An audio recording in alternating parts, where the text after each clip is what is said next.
গেল ২৯ মার্চ বাসায় ফিরে কিছুক্ষণের মধ্যে বের হয়ে যাওয়া ছাত্রলীগ নেতা মোখলেছ উদ্দিন ভূঁইয়াকে ফিরে পাওয়ার আশায় ছিল পরিবারের লোকজন, কিন্তু শেষ পর্যন্ত পাওয়া গেল তার গলিত মরদেহ।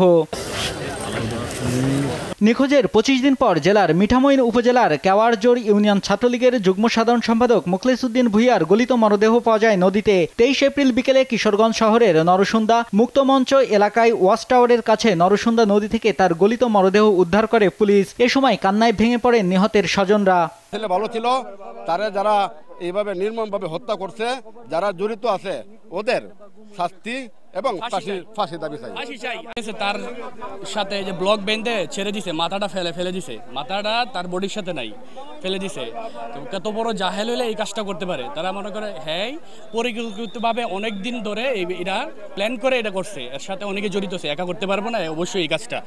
সাথে অনেক লোক ছিল, অবশ্যই আমরা চাই অবশ্যই সাথে যারা জড়িত আছে সবাই ফাঁসি চাই। আমরা যারা এই খুনের সাথে সম্পৃক্ত আছে আমরা চাই ওদের সবার দৃষ্টান্তমূলক শাস্তি হয় এবং ফাঁসি হয়। মোখলেছের বন্ধু মিঠামইন উপজেলার কেওয়ারজোড় ইউনিয়নের ফুলপুর গ্রামের মিজান শেখ ফোন করে তাকে বাসা থেকে ডেকে নিয়ে যায়। এরপর থেকে নিখোঁজ ছিলেন মোখলেছ। হত্যায় জড়িত থাকার অভিযোগে হবিগঞ্জ জেলার শায়েস্তাগঞ্জ থেকে মূল ঘাতক মিজানকে আটক করে পুলিশ। তার স্বীকারোক্তি অনুযায়ী নরসুন্দা নদীতে গেল ২ দিন ধরে অভিযান চালায় আইনশৃঙ্খলা বাহিনী। অবশেষে সিমেন্টের ব্লক বেঁধে ডুবিয়ে রাখা অবস্থায় ছাত্রলীগ নেতা মোখলেছ উদ্দিনের মরদেহ উদ্ধার করা হয়। হত্যায় ব্যবহৃত ছুরিটিও উদ্ধার করা হয়েছে বলে জানায় পুলিশ। ১৬ তারিখের পর থেকে টানা ৬ দিন অভিযান চালিয়ে একজনকে গ্রেপ্তার করা হয়, যিনি এই মামলার আসামি। তাকে গ্রেপ্তার করার পরে এই পুরো বিষয়টা খোলাসা হতে থাকে এবং তিনি যেটিকে আমাদেরকে অবহিত করেন যে তাকে হত্যা করা হয়েছে, জবাই করে হত্যা করা হয়েছে এবং তার লাশ যাতে পানি থেকে ফুলে না ওঠে এর জন্য তার পেটে একাধিক আঘাত করা হয়েছে, যাতে এরপর ব্লক দিয়ে বেঁধে তাকে নরসুন্দা নদীর এই ব্রিজের নিচে ফেলে রাখা হয়েছে।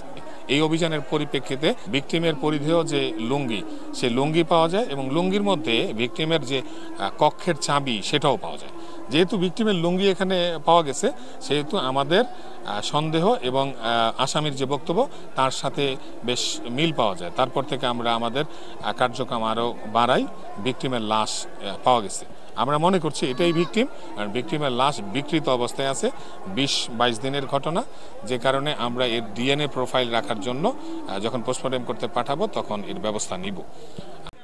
পুলিশ নিহতের মরদেহ উদ্ধার করে ময়নাতদন্তের জন্য শহীদ সৈয়দ নজরুল ইসলাম মেডিকেল কলেজ হাসপাতালের মর্গে পাঠিয়েছে। ছাত্রলীগ নেতা মোখলেছ উদ্দিন ভূঁইয়া মিঠামইন উপজেলার কেওয়ারজোড় ইউনিয়নের ফুলপুর গ্রামের মকবুল হোসেনের ছেলে।